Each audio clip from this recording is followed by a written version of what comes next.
வணக்கம். இது மரகத பச்சை. நான் உங்கள் கண்ணம்மா. இன்று நாம் வாசிக்கப் போகின்ற கதையின் பெயர் மனிதநேயம்.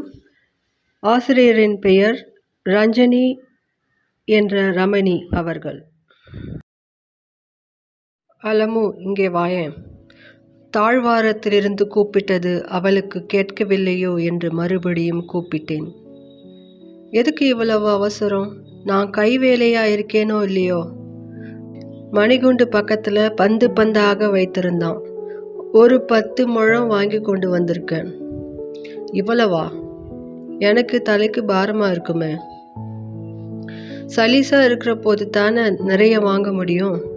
பாட்டுக்காராலும் சினிமாக்காராலும் பந்து பந்தாக பூவை தொங்க விட்டுருக்கிறாளே, நீ பார்த்தது இல்லையோ? போனால் போகிறது.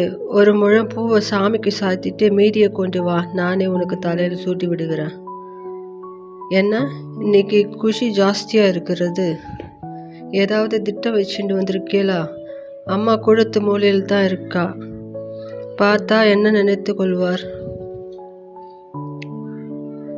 அட, நீ ஒன்று. அம்மாவிற்கு கண் சுத்தமாக தெரியல.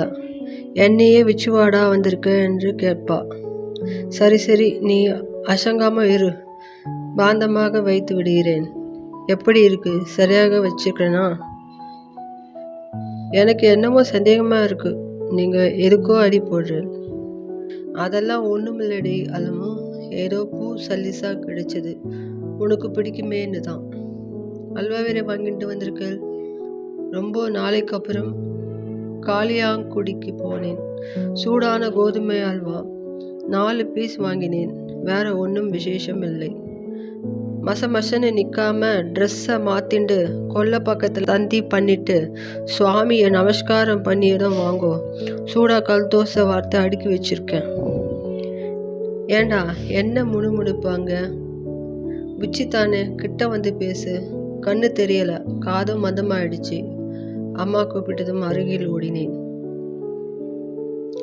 அம்மா, விச்சு இல்லை, ராமன் தான் வந்திருக்கேன். கண் மறைக்கிறது என்று சொன்னேன் இல்லையோ? நாளைக்கு மெட்ராஸ் போகிறோம். விச்சு ஒரு கண் ஆஸ்பத்திரி நடத்துகிறானே, உனக்கு தான் தெரியுமே. அங்கே உனக்கு கண் ஆப்ரேஷன். 2 நாளில் கண் பழையபடி பளிச்சுன்னு தெரிய ஆரம்பித்து விடும். ஷோரன் எக்ஸ்பிரஸ் எனக்கு பிடித்த வண்டி மாயவரம் ஜங்ஷனில் அமைதியாக ஆர்ப்பாட்டம் இல்லாமல் நேரத்தில் வந்து நின்றது. பாந்தமாக இருக்கிறது. செகண்ட் ஏசி ஸ்லீப்பர் வண்டியில் ஏறிக்கொண்டேன். மொத்தம் 4 பெர்த். எங்கள் மூவரையும் தவிர வேறு ஒருத்தர் இருந்தார். கும்பகோணத்திலிருந்து வருபவர் போல் இருக்கிறது. இந்த இங்கிலீஷ் பேப்பரை கொடுக்க முடியுமா? நீங்கள் படித்தாகிவிட்டால் தாருங்கள். இப்படித்தான் அந்த 4வது நபருடன் பேச தொடங்கினேன். ஓ, தாராளமாக. நான் கும்பகோணத்திலிருந்து மாயாவரம் வருவதற்குள் தலைகீழாக படித்து விட்டேன். இந்தாருங்கள் என்று அவர் முகம் சுளியாமல் சொன்னது மனதிற்கு இதமாக இருந்தது. அப்புறம் கேட்பானேன், ரயில் சிநேகிதத்தில் என்னத்தான் பேசுகிறோம் என்று தெரியாமல் ஊரு, உத்தியோகம், குலம், கோத்திரம், சகல விஷயங்களையும் பரஸ்பரம் பரிமாறிக்கொள்வதற்குள் சிதம்பரம் வந்துவிட்டது. அலமு சாப்பாட்டு மூட்டைகளை பிரிக்க ஆரம்பித்து விட்டாள். என்ன அலமு, அதற்குள்ளேவா? வேறொருத்தரும் இருக்காரே என்று கஞ்சாடை காட்டிய பொழுது, அதனால் என்ன, அவரும் நம்மடவாள் மாதிரி தான் தெரிகிறா. எல்லாத்துலேயும் அவளுக்கும் கொஞ்சம் கொடுத்தால் போச்சு. நிறையவே கட்டி கொண்டு வந்திருக்கிறேன் என்று என் கண் சமீட்சையை வெட்ட வெளிச்சமாக்கிவிட்டாள். கொஞ்சம் அசடு வழிந்தேன். இட்லி, புளி சாதம், தயிர் சாதம் பிரமானந்தம் என்று அவர் சொன்னபோது அலமுவுக்கு பெருமையாக இருந்தது. ரயில் பிரயாணம் என்றால் அலமுவுக்கு 4-5 முழு நேர நாவல்கள் வாங்கி தருவது வழக்கம். அப்படி நான் மாயாவரம் ஜங்ஷனில் நாவல்கள் வாங்கி கொடுத்தேன். அவ்வளவுதான். அதில் மூழ்கிவிட்டால் ஊர் போய் சேரும் வரை பேச மாட்டாள். புஸ்தக வண்டிக்காரனிடம் அவளுக்கு பிடித்த மாதிரி கல்கி குமுதத்தை விட இந்த நாவல்களில்தான் அவளுக்கு குஷி. அம்மா, நீ படுத்துக்கோ. கால் நீட்டினால் அவர் மேல் படாது. இல்லைனா அவர் பக்கம் தலையணையை வைத்து கொண்டு ஜன்னல் பக்கம் காலை நீட்டிக்கொள். அதுதாண்டா சரி. கிருஷ்ண பரமாத்மா ஒருத்தர் தான் படுத்துட்டால் அவர் கால் மேட்டில் யாராவது உட்கார முடியும். அம்மா, அடுத்தாற்போல் தாம்பரத்தில் இறங்க வேண்டும். பேசி பேசியே பொழுதை கழித்தாகிவிட்டதில் செங்கல்பட்டு வந்துவிட நீ அலமுவோடு போய் ஆஸ்வாசப்படுத்தி கொண்டு வா என்று அவர்களை கிளப்பினேன். தாம்பரத்தில் அதிக நேரம் நிற்காது. நீ அலமு கையை பிடிச்சுண்டு கதவோரம் நின்னுக்கோ, நான் சாமானை எல்லாம் எடுத்து வைக்கிறேன் என்று சொல்லி தாம்பரத்திற்கு 2 ஸ்டேஷன் முன்னாடியே அவர்களை துரிதப்படுத்தினேன். தாம்பரம் ஸ்டேஷனுக்கு விச்சு வந்திருந்தான். சாமானை எல்லாம் சரி பார்த்த பிறகு போர்ட்டர் ஒருவர், சார், சாமான்களை நான் எடுத்துக்கவா என்றான். போர்ட்டர்களோடு போட்ட மல்யுத்தம் அப்போதும் நினைவுக்கு வந்தது. அத்தனையும் நானே தூக்கிக்கிறேன், கஷ்டத்தை பார்த்து கொடுங்க சாமி என்று சொன்னவனே, அதெல்லாம் இல்லப்பா, என்ன வேணும் என்று கரெக்டா சொல்லு. சரி சாமி, 200 கொடு என்று ஆரம்பித்தவன் முடிவாக 150 என்றான். சரி, எடுத்துக்கொள் என்றவன் வேகமாக போக அலுமாவை விட்டு அவன் பின்னாடியே ஓடி சுமையை இருக்கும் பொழுது, கழுத்து ஒடிந்து விட்டது, என்ன சாமி பாக்ஸுக்குள்ள பலாப்பழமா என்று கிண்டல் அடித்துவிட்டு 200 கண்டிப்பாக வாங்கி கொண்டு அப்புறமும் திருப்தி அடைந்தவனாக போக மாட்டான். ஏதாவது முணுமுணுப்பு இல்லாமல் போக மாட்டான். இது தெரிந்துதான் லக்கேஜே வேண்டாம் என்று ஒரு பெட்டி, ஒரு பை, அம்மாவினுடைய மடிசஞ்சி பை இதோடு வந்து இறங்கினோம். வேண்டாம் அப்பா என்று போர்ட்டரை அனுப்பிவிட்டு ஆளுக்கு ஒரு சாமானாக எடுத்துக்கொண்டு அம்மாவையும் கைப்பிடிச்சு அழைச்சு கொண்டு நிதானமாக படி ஏறி காருக்கு வந்தோம். அம்மா, உனக்கு நாளே ஆபரேஷன் என்று விச்சு சொன்ன பொழுது அவன் கையை பிடித்து கொண்டு, ஏண்டா குழந்தை, எனக்கு கண் பார்வை நன்றாகி விடுமா? அப்படி என்றால் உன்னைத்தான் முதலில் பார்க்கணும்.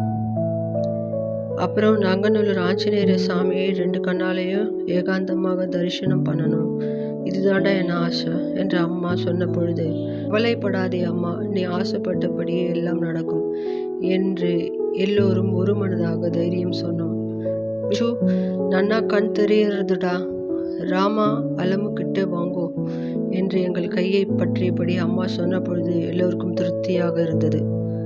அலமு லேசாக என் இடுப்பை கிள்ளி, இனிமேல் அம்மாவுக்கு எதிரில் பூவை தலையில் வைக்கிற எண்ணத்தை எல்லாம் விட்டுடுங்கோ என்று ரகசியமாக சொன்னது இப்பொழுது நினைத்தாலும் சிரிப்பு வருகிறது. அம்மா, இன்றைக்கு சனிக்கிழமை, ஆஞ்சநேயர் கோயிலில் தாங்க முடியாத கூட்டமாக இருக்கும், நாளைக்கு போவோமா என்று சொன்ன பொழுது அவள் கேட்கவில்லை. கண் பார்வை கொடுத்த அந்த மாவீரனை உடனே தரிசிக்க வேண்டும் என்று பிடிவாதமாக சொன்னாள். ஆஞ்சநேயர் கோவில் மேனேஜருக்கு ஃபோன் பண்ணினேன். அவர் வாசலுக்கே வந்து எங்களை அழைத்து போனார். ராமர் சந்நிதியை சுற்றி போக வேண்டாமே, நேராக ஆஞ்சநேயர் சந்நிதிக்கு போகலாம் என்று அடைத்திருந்த கேட்டை அவர் திறந்து விட்ட பொழுது, வேண்டாம், ராமரை தரிசித்துவிட்டு பிற்பாடு போகலாம் என்று அம்மா ராமர் சந்நிதியை நோக்கி திரும்பினாள். மேனேஜரோடு போனதில் ஒரு விசேஷம். வாங்கோ, உள்ளே வாங்கோ என்று பிரம்மாண்டமான ஆஞ்சநேயரின் பாத கமலங்களை 10 அடி தூரத்திலிருந்து தரிசிக்கிற மாதிரி அர்ச்சகர் ஏற்பாடு பண்ணியிருந்தார். சுமார் அரை மணி நேரம் ஆஞ்சநேயர் சந்நிதியில் அம்மா தியானம் செய்தாள். கண்களை மூடியபடியும் உடனே திறந்து பார்ப்பதுமாக அம்மா தியானத்தை பார்த்த பொழுது, கண்ணை மூடினால் எங்கே அந்த பிரபு திருஷ்டியிலிருந்து ஒரே அடையாக மறைந்து விடுவானோ என்ற பயம் இருப்பது தெரிந்தது. விச்சு, ராமா, போகலாம் என்று அம்மா சொன்ன பொழுது மணி 8. லேசான தூறல் ஏகத்திற்கு இருட்டி கொண்டு பெரிய மழை வரும் போல தெரிந்தது.